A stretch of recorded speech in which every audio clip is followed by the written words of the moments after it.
অধিকার না দিয়ে বাংলাদেশ আর এক পাও এগোতে পারবে না। কাজেই আপনারা শ্রমিক ভাই বোনেরা ঐক্যবদ্ধ হন, নিজেদের এমন ঐক্য গড়ে তুলুন যাতে সংগ্রামের মধ্য দিয়ে আমরা আমাদের দাবিটা আদায় করতে পারি। সংগ্রাম ছাড়া মনে রাখবেন কোন দাবি আদায় হবে না। এমনকি এত বড় অভ্যুত্থানের পরেও লড়াই ছাড়া কিন্তু দাবি আদায় হচ্ছে না। এইটা বারবার মনে রাখবেন। যতক্ষণ আমরা লড়াই করছি ততক্ষণ আমরা জীবন্ত আছি, ততক্ষণ আমাদের সামনে ভবিষ্যৎ আছে। আজকের বাংলাদেশ আমরা 5ই আগস্টের পর থেকে শুরু থেকে পরিষ্কার করে বলছিলাম যে আমরা ফ্যাসিস্ট সরকারের পতন ঘটিয়েছি। এখন ফ্যাসিবাদী ব্যবস্থাকে বিদায় করে একটা গণতান্ত্রিক রাজনৈতিক ব্যবস্থা, একটা নতুন গণতান্ত্রিক রাজনৈতিক বন্দোবস্ত আমাদের প্রতিষ্ঠা করতে হবে। তার জন্য দরকার রাষ্ট্রের ক্ষমতার একটা ভারসাম্য আনা। ক্ষমতার মধ্যে কোনো ভারসাম্য নাই, সব ক্ষমতা একজন ব্যক্তির হাতে। এই অবস্থা বদলাতে হবে, ভারসাম্য আনতে হবে। সেটা আনলেই জবাবদিহি তৈরি হবে। এই জন্য সংসদ, বিচার বিভাগ, রাষ্ট্রের নির্বাহী বিভাগ, সবগুলো প্রতিষ্ঠান কিভাবে একটার সাথে আরেকটার ভারসাম্য সৃষ্টি হবে সেই দিকে আমাদের যেতে হবে।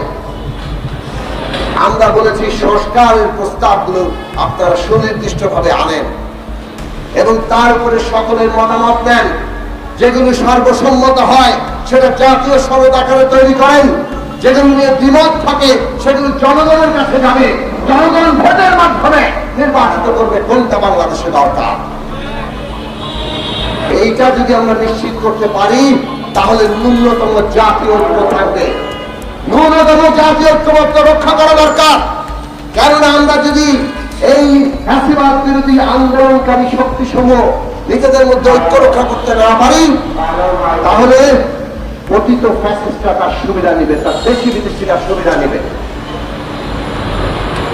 আজকে সেই কারণে আমরা বলেছি বিচার, সংস্কার এবং নির্বাচন, এই তিনটি বিষয়ে সুস্পষ্ট রোডম্যাপ সরকার ঘোষণা করুক, তাতে রাজনৈতিক স্থিতিশীলতা আসবে।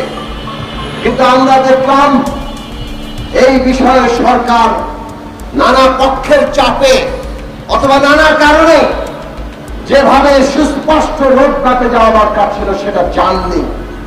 না যাওয়ার পরিণতি আমরা আজকে দেখছি।